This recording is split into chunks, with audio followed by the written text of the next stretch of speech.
What's up, horror fans? Danny here from the Lassercast, and we're going back to Crockett Island for more Midnight Mass talk, Mike Flanagan's newest show on Netflix. And Pete and I decided that we were going to do a slow burn coverage of Midnight Mass, give the audience a chance to watch it, to think about it, to embrace it, rather than just binge all 7 episodes and then do a whole 7-episode review. We have reviews up on the channel now for episodes 1, 2, and 3. I'm going to be talking about episodes 4 and 5 because these 2 episodes, more than any 2 episodes, I think go together and need to be watched kind of simultaneously. In full disclosure, I finished this series a few days ago. I was actually trying to take it slow, and then, like with most Mike Flanagan work, I got so into it that I couldn't stop watching. I watched episodes 4, 5, 6, and 7 in one night. I went to work the next day exhausted with about 90 minutes worth of sleep, but it was worth it because this is like The Haunting of Hill House, like The Haunting of Bly Manor, just an absolutely phenomenal series from top to bottom. Acting wise, the writing of this series is some of the best writing I've seen in any TV series that I can remember. The music, the subtlety of the music, just everything. At this point, Mike Flanagan has worked with the same cast and crew of people for so long that it's just a family. It really is the Flana family, or the Flana fam, and they just hit it out of the ballpark here. So again, full disclosure, before I get into the details of episodes 4 and 5, the show is on Netflix. Please go watch it, and I am going to be talking spoilers. So if you have not finished the 7-episode series of Midnight Mass, go do that now. Come back and tell me what you think about these episodes. I'm going to be doing episodes 4 and 5 now. I'll cover episodes 6 and 7 tomorrow. And then Pete and I will probably do some type of roundup where we rank the Netflix Flanagan universe of, Hill House, Bly Manor, and Midnight Mass. And I got to be honest, just naming those 3 shows, I don't know how I would rank them. I have to do some serious thought because I love them all for very different reasons. Episode 4, Lamentations, Book 4, Lamentations of Midnight Mass, opens with Kate Siegel going to the doctor, played by Annabeth Gish, and they're there to do like a sonogram for her baby, and there's no baby. And she's like, how could I have miscarried? I'm too far along in this pregnancy. I would have noticed something. And it's this weird mystery of her uterus is empty. There's just no baby there. What happened to it? And this sets up the arc for Kate Siegel's character for the rest of this episode and beyond, which is coming to grips with the loss. She makes it very clear that she was in an unhappy marriage. She had a very unhappy childhood with an awful mother, and the only thing that was keeping her grounded was the thoughts of becoming a mother. And now that this has been taken away from her, she is finding it very difficult. And this leads into just this epic episode-long discussion of death and what happens when you die, and these deep philosophical questions that they could, in the hands of somebody else, come across as kind of trivial or the discussions about them could be made to feel condescending or silly in a way or cliche. But the way that Mike Flanagan writes this dialogue and the way that it's then performed by Kate Siegel and Zach Gilford playing Riley, it feels so authentic and so real. I was up. It was probably 11:30 at night when I watched this episode the first time a few days ago, and I posted on Twitter as a response that there's about 8 minutes of this episode where the camera makes, I think it's 2 cuts, where effectively, Kate Siegel asks Zach Gilford, what do you think happens when you die? And the camera just sits on him while he goes into his monologue. And then he throws back to her, and there's a cut where he throws it to her, and the camera then stays on her, and it zooms in a little bit. But this is 8 minutes of effectively a director trusting 2 actors to carry back-to-back monologues about a very heavy subject, and to not have it be boring, to have it be compelling, and to have it fit within the context of the story. And nobody else could do this but Mike Flanagan. And nobody else can do this but his group. It helps that, of course, him and Kate Siegel are of hive mind at this point. They've been working together. They're obviously, yes, they're married, they have children, but they've been together as collaborators, as artists collaborating since Hush, which I believe was 2016. So they are just, you could just tell the hive mind relationship as artists, as well as the fact that they're obviously a loving couple with each other. But Zach Gilford really comes across tremendous in this scene. I've seen a lot of people, and myself as well, in the first few episodes, I wasn't really getting into the Riley Flynn character, but these 2 episodes, episodes 4 and 5, he does such a great job, Zach Gilford. He has this, again, I'm going to use that word, authenticity to him. He has a vulnerability to him. And yes, his character did something terrible. But there's a moment, and I'm going to jump ahead a little bit to episode 5, where he's having a face-to-face with Father Paul, Hamish Linklater, and they're talking about, Hamish Linklater says to him, I've killed people, but I don't feel guilty about it. You killed somebody, but you were drunk and you have no memory of the event, but you're ripped apart by guilt. How does that make you feel? And he goes, I'm angry. No, don't lie to me. I'm furious. I'm disgusted. No, don't lie to me. And I said the word out loud to myself. And then the way Zach Gilford's face just kind of cracks and just says, jealous. He feels jealous. I've brought this up on this channel, and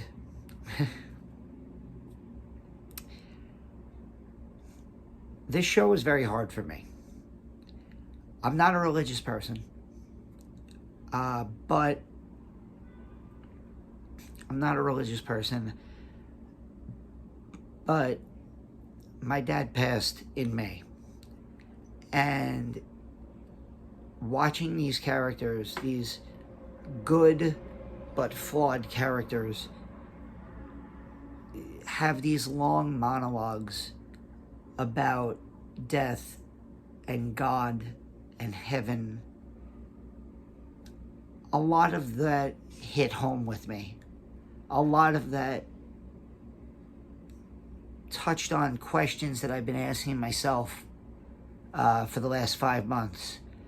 A lot of questions and a lot of things that I've been talking about with groups at bereavement groups and therapy, and maybe because I have seen, and I will say this, I understand the people who have commented on social media or in their own reviews and said this show is a little too slow for them. It's too monologue-y. It's boring. It's not scary enough. And I've seen those complaints, and I just want to say that I think I get it. If you're not the Mike Flanagan fan, if you're not the person who sat through The Hill House and The Bly Manor, and the 3-hour cut of Doctor Sleep, and movies like Absentia and Hush, then yeah, you might go into Midnight Mass expecting the new horror series on Netflix, and you might be a little disappointed. Everything about this show just hit right for me. There are things in this show that terrified me, real and supernatural. And then there's just these deep Mike Flanagan dialogue scenes that they really hit to a lot of what I'm feeling right now and have been feeling for the last several months. Episode 7, which I'm not going to talk about tonight, but episode 7 ended, and I just wept for a good 15 minutes. And I think that I posted after this scene where Kate Siegel and Zach Gilford just sit and talk for eight straight minutes. I think I posted something like, only Mike Flanagan would have the balls to do 8 minutes with one cut and back-to-back monologues and have it be the most compelling piece of television that I think I ever watched. I've now watched that scene 3 separate times. I watched it. I couldn't believe that it had happened, so I rewatched it that night, and then I was just rewatching it again to do this review a couple days later. Kate Siegel has a few lines where she talks about, her unborn child, who she lost in this strange miscarriage, about how the unborn child is pure, and in heaven it has a name given to it by her grandparents, and it's loved. And she says that's what heaven is. It's love. It's that's God. That's why we endure these pains on earth, is to just feel pure, perfect love. And again, as somebody who's not religious, I can get behind that idea. I can get behind the idea of, making it through the tough parts of life, the stressful days of life, if it means that, somewhere after this, we just have pure, perfect love. That idea, again, it's something I can get behind as somebody who doesn't go to a house of worship, who doesn't pray, and a lot of this. And then there's also an incredible juxtaposition of before this scene actually starts, before they get into this long dialogue monologue scene, they had started to talk, and their emotional pain is juxtaposed against Father Paul, Hamish Linklater, who is in the throes of, all of the pain, physical pain that he's going through because he hasn't fed in a while. I know Sherry and Pete, in their episode 3 review, they talked about how, obviously there's this, the supernatural element of this show is that the Father Paul, when he went to Jerusalem, he encountered an angel which we now, in our 21st century American pop culture, it's very easy to look at it and go, oh, this is a vampire show. And one thing that I will say is that it is kind of weird how nobody on this island, where people are, blood is boiling in the sun, characters are burning if they touch sunlight, people are drinking blood to survive, that nobody from the teenagers to the adults says anything involving the word vampire. And I think that while, again, for some people, and I don't know, I'll even throw myself in there, part of me is like, come on, somebody on the island has to go, come on, this is vampire shit, right? But I think that it speaks to the whole concept of this is a very devout or a zealous island, very religious island. And some of those people, their religion becomes fanaticism. It becomes zealotry. And you might see the most obvious vampire, and you will convince yourself in the name of zealotry, it's an angel. Yes, we're drinking blood. And people are burning in the sunlight. And this is normal because this is just what happens when the angels come. And they quote scripture. Bev Keane, played by Samantha Sloyan, going right up into the pantheon of,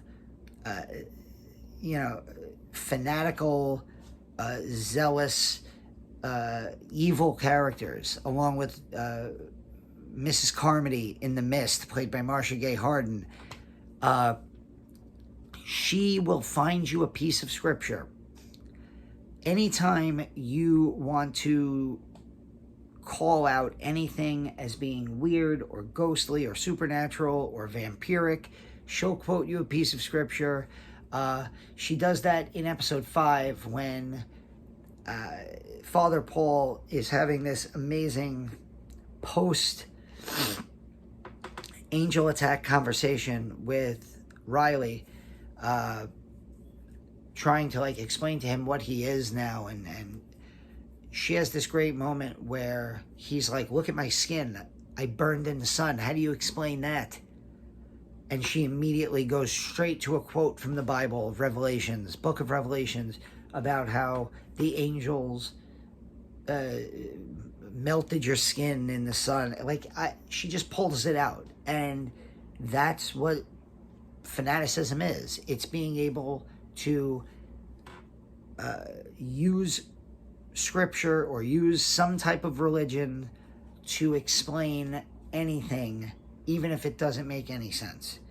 And Samantha Sloyan is, you're supposed to hate her. You do hate her. Just phenomenal. Episode 4 ends with a 1-2 punch of Joe Collie, played by... Oh, God, sorry. I don't have my... I forgot who plays him.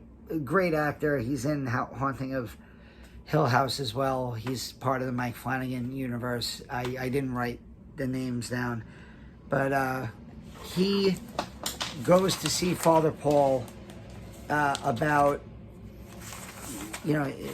he's very happy that he didn't drink for the day. Robert Longstreet, that's who I'm thinking of. Sorry about that, Mr. Longstreet. He goes to see Father Paul to say, I had a bad day, but I didn't drink, so thank you. And what he doesn't realize is that Father Paul is in the throes of desperately needing to feed. And this leads to him killing Joe. And again, the people find Father Paul sitting in blood while Joe Collie is dead. And Bev and the mayor and Serge, they just cover it right up because, here's this new priest who's conducting miracles, so who cares if the town alcoholic died? We'll call him a martyr and move on. The Newton Brothers score is so subtle, but so freaking good in this show. Just the notes, these like deep notes that they hit as Father Paul approaches Joe. And you start to see the look on Joe's face. He knows something is a little weird. Something's up with Father Paul. And the music is just like these dun, dun, like these just hard beats. And it's so menacing. And then they do this like slow kind of folksy, old school religious music. And it works so well as well. So after Joe is dead, Riley's supposed to go back to meet up with Emily, and he decides Erin, Kate Siegel's character, Erin. I know the actors. I know either the actor name or the character name. I'm struggling with both. It's late. He's supposed to go meet up with Erin, but he decides to go back and call out Father Paul because Father Paul lied to him in their AA meeting. He said that Joe wasn't there because he went to see his sister. Joe had previously told Riley that his sister had passed away. So he goes to call out Father Paul, and the angel is there. And the angel swarms on Riley to end the episode. And you're like, what? Riley's the main character. This is only episode 4 of 7. They're not going to kill him in this episode, are they? And then it ends, and you're like, So we head right into episode 5, which is called Gospel. And this episode is all about Hamish Linklater. Hamish Linklater, who I have seen before in Legion. And he was in episode 1 of the Stand series that was on CBS All Access, or it's not called CBS All Access anymore. I don't know what it is. Is it Paramount TV now? I'm not even sure. I think it's Paramount TV. Hamish Linklater, the Emmys, I don't watch the Emmys, but they typically just give the awards to the same people every year. I don't think anyone from Hill House or Bly Manor got any Emmy nominations in acting, which is criminal when you think about, those two shows had characters that you just remember. Like the Crane family in Haunting of Hill House, Luke, Nell, Theo, Shirley. You have this family and you remember these characters. The bent neck lady, oh my God. Same thing in Bly Manor. You remember the characters. Danny, Jamie, Flora, Miss Jessel, and of course, Hannah Grace and Owen. Owen played by Rahul Kohli, who is fantastic in this show as Sheriff Hassan. And I love the way he fits in. He's kind of like the rational outsider. As a Muslim on this incredibly borderline fanatical Christian island,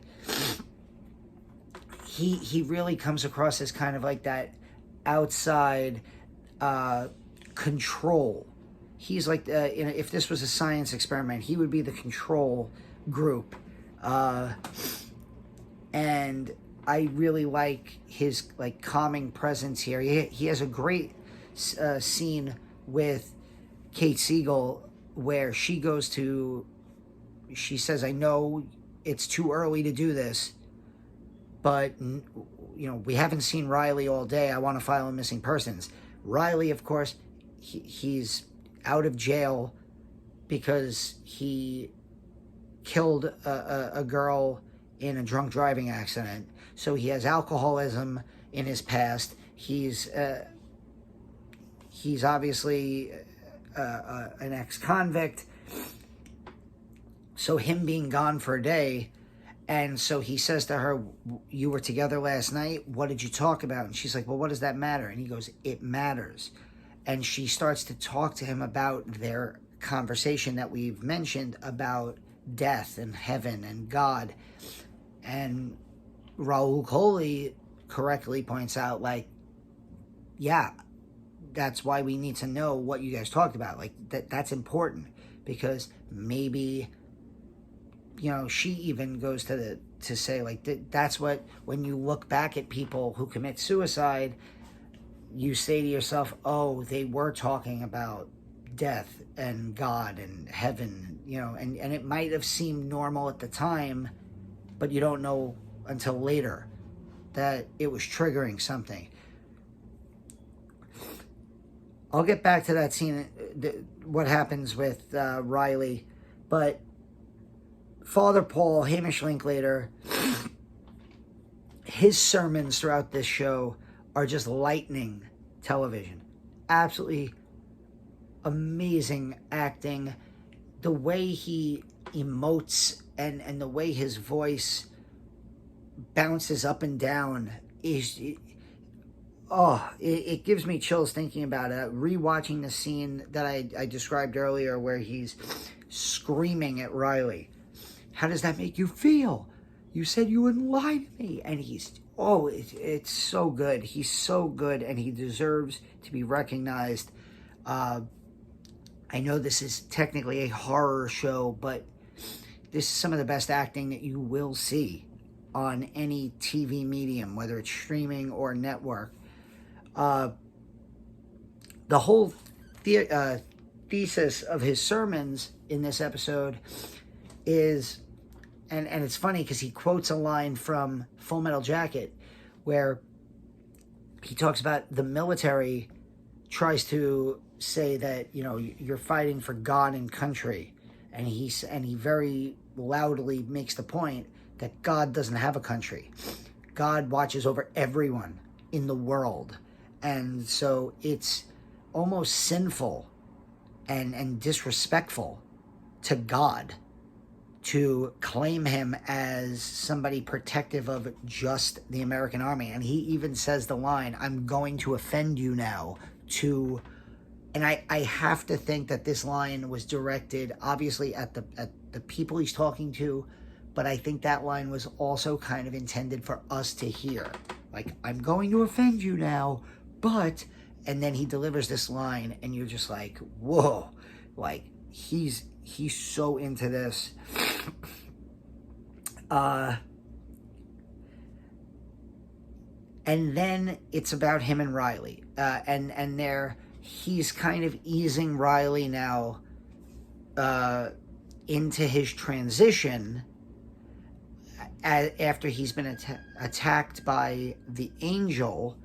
And again, nobody says the word vampire, but this is every scene you've ever seen in a vampire movie where a vampire bites somebody and they start to transition into the undead, into the vampire, where they suddenly can't eat food anymore, they have to drink blood, they can't go in the sunlight. Nobody says the word vampire, but we know what it is. And for most of the episode, so Riley goes to Erin and goes, I need you to come with me. And they take a rowboat out. And while he's on the rowboat, he goes, I'm going to tell you a story and you're not going to believe it. And then basically the rest of the episode is Riley telling the flashback of what happened after he was attacked by the Angel at the end of episode 4. Basically, Father Paul helps break his neck back into place, sits him down, has him feed. Serge cuts his arm to fill up the cup. Bev comes in and lays some scripture on him and tells him not to let this miracle go. And he talks about how the angel, the blood of the angel has fixed the town. How Lisa has gotten up out of her wheelchair. How his mother, Riley's mother, doesn't need glasses anymore. How people who are old and crippled are starting to look young again. Both myself, Pete, and Sherry all made comments about how in episodes 1 and 2, there's a lot of young actors playing older characters with a lot of obviously prosthetic makeup on their faces to make them look old. And as the season goes along, they're now starting to look younger and younger because they've been in church taking in the blood of the angel, and it's healing them. And so this just goes on, and it leads to Father Paul basically entrusting that Riley's going to become like one of his, go-to people now that he's been converted. But instead, Riley goes to Erin. They take the boat out onto the sea, out onto the waters around the island, and she says to him, I feel like you're trying to scare me. You're telling me this story about how you were attacked by this angel and you're drinking blood. I feel like you're trying to scare me, but it's not working. And he turns and he says, no, I'm not trying to scare you. We're out here because there's no place for me to go. And he tells her that he knows that she's going to go back to the island and try to save everybody because that's who she is. But he really wishes she would just keep rowing and get herself far, far away from that island. And in episode 4, during their long monologues with each other, Zach Gilford, Riley, had told her about his dream that he has all the time, about how every night he's on a rowboat in the middle of the water. There's nothing around him. He doesn't know what direction to go, and he's just kind of stuck floating alone, waiting for the sun to come up. And now here he is. He's floating in a rowboat, waiting for the sun to come up with Erin. And it's just this incredibly poignant, incredibly strong scene that ends with the sun coming up, and Riley looks across the boat, and instead of seeing the mutilated corpse of the girl that he killed while driving drunk, he sees her for the first time as the way she was before the accident. Just a beautiful young girl. And she smiles at him and takes his hand.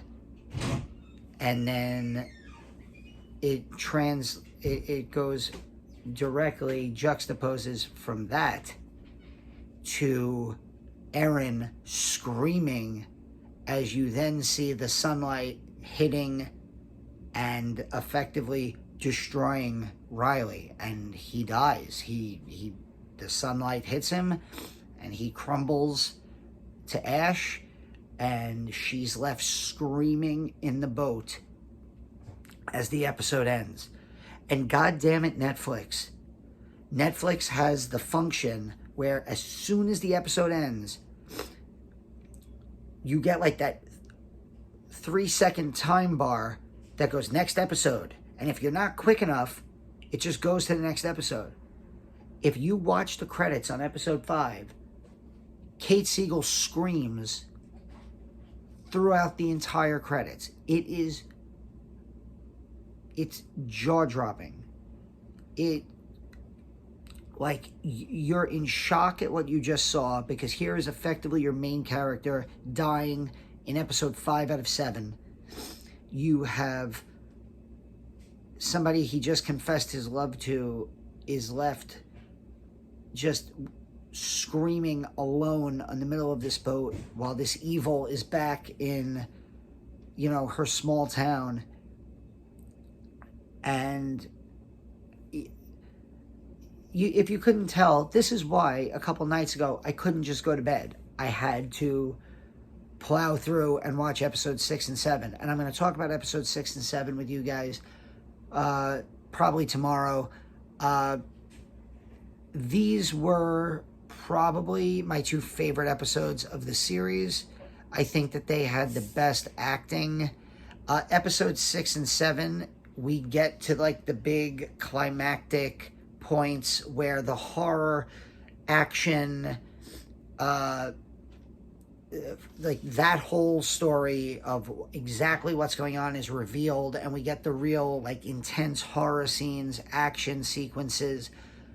Those are episodes 6 and 7. They're very good, but when you show up for a Mike Flanagan show, you're showing up in part for dialogue, for characters, for cinematography, for score, for all of those aspects of cinema that you get in these Netflix series. These episodes are about an hour each, and they're so epic on their own. They could be just individual movies on their own. I cannot recommend this series enough, and episodes 4 and 5 are, for me, the two best of the series. The 8-minute dueling monologue in episode 4, the scene in the rec center between Father Paul and Riley, and then just that ending of episode 5. Oh my God. Yeah. Mike Flanagan, man. He's just the best. Tomorrow, we'll talk about episode 6 and 7. Do us a favor. If you like these videos, if you like horror content, like the videos, share the videos, give us a subscribe, and we'll be back with more. We're trying to set up a bunch of cool things for October. Pete and I discussed it yesterday. We are going to be covering the Halloween franchise throughout the month of October. Charlotte and I are going to do a review of the original Halloween. You're going to get to hear a 10-year-old's perspective on a classic, almost 50-year-old slasher movie. And then we're also going to do Halloween 2, which Charlotte's never seen, so I'm really interested to see if she likes that movie better. Later this month, we're going to keep going through all the Halloweens. I have reviews up of Creepshow on Shudder. I watched episode 2 of Creepshow yesterday. My review is up on the channel now. We have tremendous interviews up on the channel with Joe Lansdale, Josh Mallerman, Max Booth III. You can check all of those out, and we will see you very soon. Happy October, and we'll see you soon on the Lazarcast.